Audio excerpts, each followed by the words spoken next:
Oi, minasan, konnichiwa! Aqui é Hikaru-don e hoje vamos explorar um pouco o universo de terror japonês, um pouco dos filmes, um pouco do vocabulário, um pouco do folclore, do medo em japonês, a partir de agora.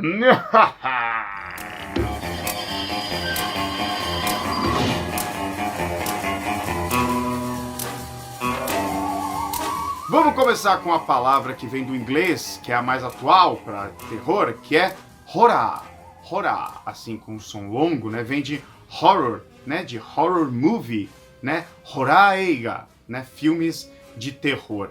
Mas em japonês você pode se referir ao terror de um jeito mais didático, usando as palavras em japonês mesmo, como kowai hanashi, né? Kowai hanashi, né? Quer dizer histórias de medo, né? Esse adjetivo aqui é muito chave quando o assunto é terror em japonês. Kowai, né? Kowai quer dizer medo, né? E hanashi quer dizer histórias, né? Histórias de medo.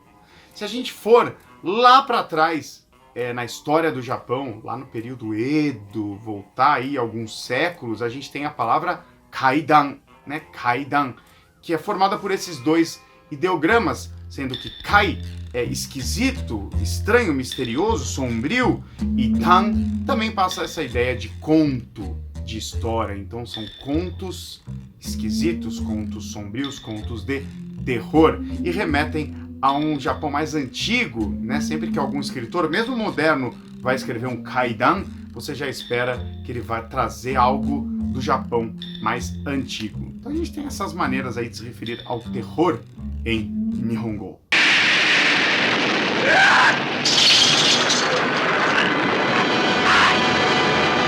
E tão tradicional quanto kaidan é a expressão hyakumonogatari, tá? Que é a união de monogatari, que é história, com hyaku, que é o número 100. O que quer dizer isso? Essa expressão se refere a uma prática, ao encontro de muitas pessoas.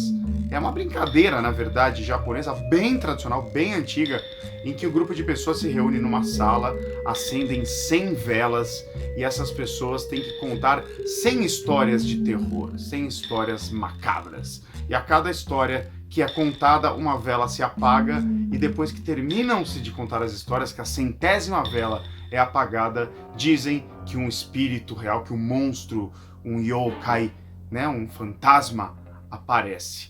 Então tem essa tradição nessa palavra hyakumonogatari. E eu acabei de mencionar yokai, então vamos dar uma olhada nos seres sobrenaturais comuns no folclore japonês e como eles são chamados, né? Vamos começar por bakemono, né? Bakemono, que a gente traduz habitualmente, automaticamente como fantasmas. Mas a palavra bake, né, vem do verbo bakeru.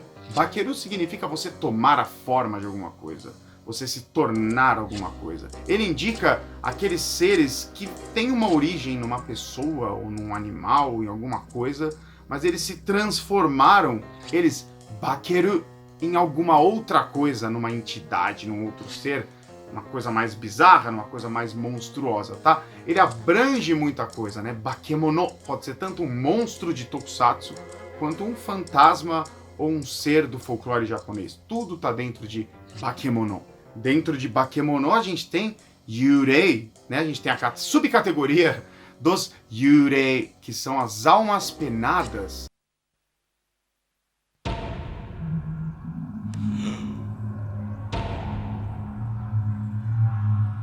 Aí são seres humanos que faleceram, que deixaram este plano, mas ainda tem uma frustração, ainda tem um ódio, ainda tem um apego ao nosso plano e ficam assombrando a nossa existência. Esses são os yurei, também muito comuns no folclore e na tradição de terror japonesa.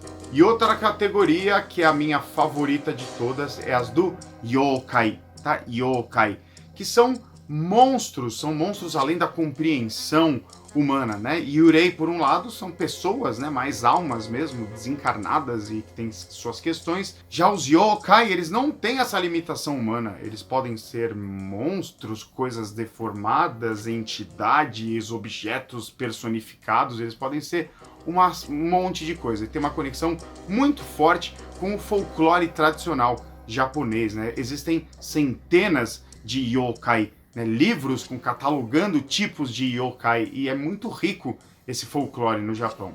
Por exemplo, a gente tem figuras como a do Oni, que é o demônio tradicional japonês. A gente tem o Tengu, né, outra figura, outro yokai. A gente tem o Kappa, que é outra entidade. A gente tem também o bizarro Hitotsume Kozo, né? Kozo significa garoto, menino, e Hitotsume é um olho só. Tem também o Rokurokubi, que é um pescoço imenso com uma cabeça, ou às vezes até uma cabeça que flutua no ar, que é outra entidade assustadora. Todos esses são yokai, uma categoria bastante assustadora e bastante rica do folclore do Japão. Se você gostou, se interessou por esse assunto dos yokai, por esse universo, tem um filme muito tradicional desse gênero, produzido pela Daiei Studios em 1968, chamado Yokai Hyakumonogatari. Né? Hyakumonogatari, como a gente já viu no vídeo, né? A brincadeira de contar histórias japonesas, precedido pela palavra yokai. E é um filme bastante maluco, bastante bizarro, que foi feito numa época em que os monstros gigantes estavam em alta no Japão. Tava uma febre de monstros gigantes, que é um fenômeno chamado de Kaiju Boom, né? Quando deu o boom, vem de boom, né? Estouraram os monstros gigantes. Com séries como Ultra Kill, que é a série que precedeu o Ultraman, filmes de Gamera, o filme Daimajin, esses filmes de monstros gigantes tiraram uma febre no Japão de monstros nos anos 60. E a Fuji TV, ela quis combater isso com filmes e séries de yokai, né, de aparições, de fantasmas. Eles queriam criar o Yokai Boom, né? Estavam a fim de criar isso. Então eles adaptaram um mangá do Shigeru Mizuki, que é um autor tradicionalista, é considerado um dos mestres do terror, morreu não tem muito tempo, morreu com 90 e tantos anos. Adaptaram um mangá dele chamado Hakaba no Kitaro. Hakaba no Kitaro para um anime que se tornou muito popular, chamado Gegege no Kitaro.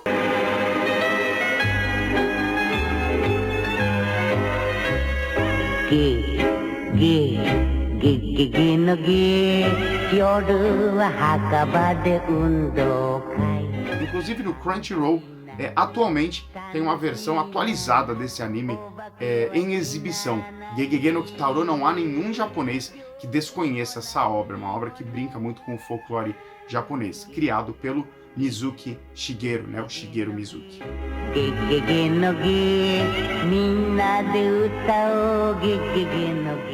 E antes da gente terminar, mais uma dica, dessa vez de um mangá que também trata desse mundo aí de terror, esse mundo dos yokai, que é o Non-Non-Ba, lançado no Brasil pela editora Devir, e é o único mangá do Shigeru Mizuki lançado no Brasil. Vejam só, é um mangá gigantesco, ele tem 400 páginas, é um tijolão, mangá meio autobiográfico, lançado em 77 no Japão por ele, e conta a história da infância dele, com a família dele e tal, mas tem um lado também sobrenatural, mostra o encontro dele com uma senhora que é uma especialista em yokai.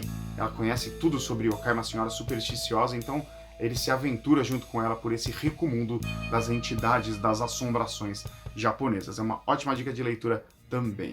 Se você gosta de língua japonesa e quer continuar aprendendo com a gente, faça parte da nossa comunidade. Entra em www.cursonihongo.com.br, coloca lá seu e-mail e você ganha na hora um e-book e um mini curso em vídeo em 8 vídeos para você aprender a partir de hoje japonês. E não se esquece de se inscrever no canal, compartilhar o vídeo, deixa o seu like e não perde o vídeo sobre 5 mangás ótimos para você aprender japonês que eu fiz. É só clicar aí e ir direto pro vídeo. Já né?